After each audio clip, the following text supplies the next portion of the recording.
Dear Patriots, before the news starts, please subscribe to our patriotic channel by clicking the subscribe button.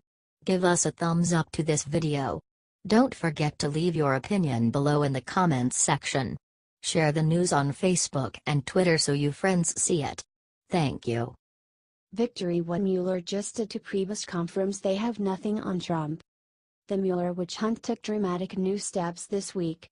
According to Politico, former White House Chief of Staff Reince has now been interviewed by the special counsel team. Confirmation of the interview came directly from Priebus lawyer, William Burck. Mr. Priebus was voluntarily interviewed by Special Counsel Mueller's team today.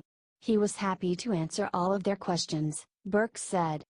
This news may seem alarming, but it might just prove that Mueller is getting desperate. Last week, it was revealed that the special counsel team was being sued for failing to turn over memorandum pertaining to the permitted scope of their investigation. Many have accused the team of overstepping boundaires in an effort to uncover anything negative about Trump's team. But now, a year after allegations of Russian collusion began, they have still revealed nothing, probably because there is nothing to find. Their interview with Priebus is just their latest attempt to salvage their investigation. Comment enough. And share if you're tired of the witch hunt. Mueller's investigation must end. Now.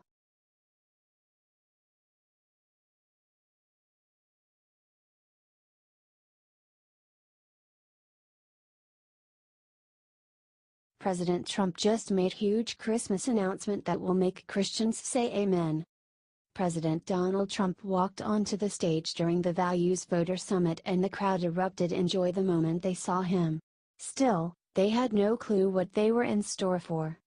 The president grabbed the microphone and started telling the people about faith being restored to America. He recanted tales of our beautiful nation and its Judeo-Christian upbringing. That's when he said it. He told them something that President Obama would never have done. That's right. At least until 2020, the war on Christmas is finally over. Let's be honest, nobody with half a brain will be offended when someone with good intentions says Merry Christmas or Happy Chanukah or even Happy Ramadan. The point of these statements is a friendly greeting, not oppressive religious rules like the Democrats pretend. The president said it best when he told the crowd in D.C. today. In America we don't worship government, we worship God. We know that parents, not bureaucrats, know best how to raise their children and create a thriving society. We know that faith and prayer, not federal regulation, and by the way, we are cutting regulations at a clip that nobody has ever seen before. Amen, Mr. President. It's time to ditch the communist policies of Obama and Bush which saw Christian bakers as criminals and demanded, no child left behind. It's our country. They are our families. If the United States of America is not a land of rights and freedoms, then the country is dead. I, for one, do not want the USA to ever die. Do you?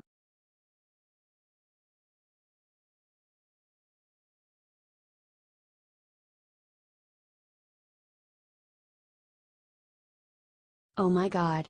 NFL commissioner just slapped every American across the face with one cowardly move.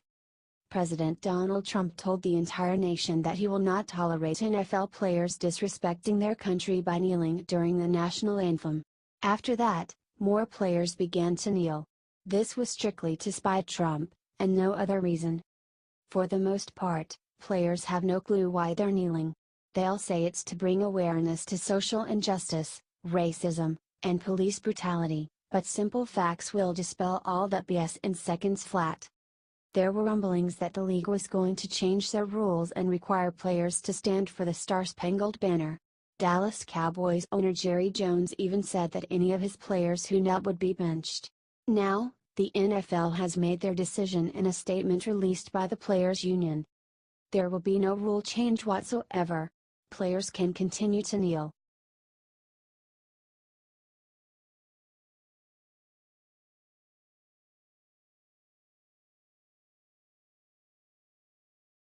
Nancy Pelosi just announced her deadly plan to get Obamacare back that could kill Americans.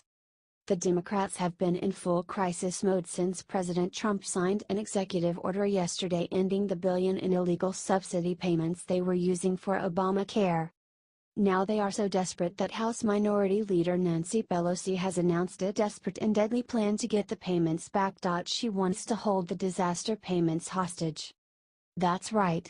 After weeks of talking about the importance of helping Americans in disasters and attacking Trump over Puerto Rico, Pelosi is now suggesting to rip away the nearly $40 billion in disaster funding just to get her way. During her press conference on Capitol Hill today, Pelosi told reporters, "There's a standalone vehicle, a vehicle that's attached to a supplemental, the disaster relief bill, or down the road in the omnibus, but that's pretty far down the road. Hopefully, we could resolve it sooner." That's a pretty brutal demand from someone who can't even get her own party's support anymore. Still, it's not surprising since her state of California is desperate for federal money to support their socialist society. What she is not mentioning is that the payments cost $7 billion this year, $9 billion next year, and $100 million over a decade. There is no doubt America's healthcare system is not perfect. It has been a mess as long as I can remember. But we tried Obamacare and it clearly failed. Now, if Republicans and Democrats would work together for just 5 minutes to repeal and replace it with something non-political, maybe we could get somewhere. The best way to make them act is to show them the voters are unhappy. Let's share this out and make that very clear to these congressional losers.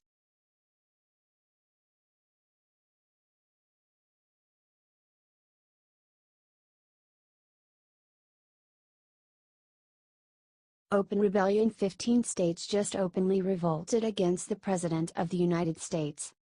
A new lawsuit has just been announced that'll stop President Trump from halting key Obamacare payments to insurers.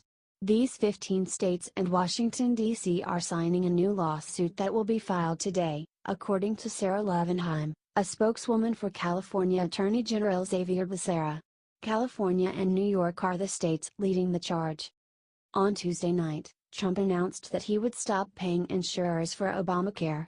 This will essentially kill the bill. These states are complaining that they need to seek a preliminary injunction against the federal government in order to get the payments. President Trump then said that he would be providing piece by piece the health care that Americans deserve. Share this if you back our president and are glad that he is going to destroy Obamacare. Spread this on your social media if you don't want Obamacare and want healthcare that can truly make America well again. Do you want Congress to make a good healthcare bill? Comment below.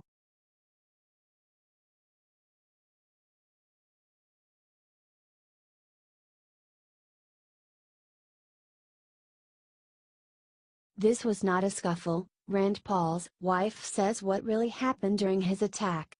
Great deal of mystery has surrounded the attack Republican Senator Rand Paul suffered at the hands of his Bowling Green, Kentucky neighbor Arne Boucher. Paul's wife Kelly felt motivated to finally clear the air about what actually happened that day to severely injure her husband. Wrote Kelly in an op-ed for CNN about the severity of Rand's injury. The average person takes 20,000 breaths a day. Since November 3, my husband, Rand Paul, has not taken a single one without pain. He has not had a single night's sleep uninterrupted by long periods of difficult breathing or excruciating coughing. She added, "There have been several nights where I had my hand on my phone ready to call 911 when his breathing became so labored it was terrifying." The lawyer for assailant Boucher depicted the assault as a very regrettable dispute between two neighbors over a matter that most people would regard as trivial. He added, "The unfortunate occurrence of November 3 has absolutely nothing to do with either's politics or political agendas." Kelly said that the media had not reported the story truthfully, and that they had not spoken to their neighbor Arne in a decade. Said Paul, "Nobody in our family has, nor have we communicated with anyone in his family. With Rand's travel to D.C. in the last 7 years, he has rarely seen this man at all." She described, "The only dispute existed solely in the attacker's troubled mind, until, on a beautiful autumn day, he ran down the hill on our property and slammed his body into Rand's lower back as he stood facing away, wearing noise-canceling headphones to protect his ears from the lawnmower." Kelly then clarified, "This was not a scuffle, a fight or an altercation, as many in the media falsely describe it. It was a deliberate, blindside attack. The impact left Trent with 6 broken ribs, 3 displaced, pleural effusion and now pneumonia. Are you glad Kelly told the truth about this strange, unprovoked attack?"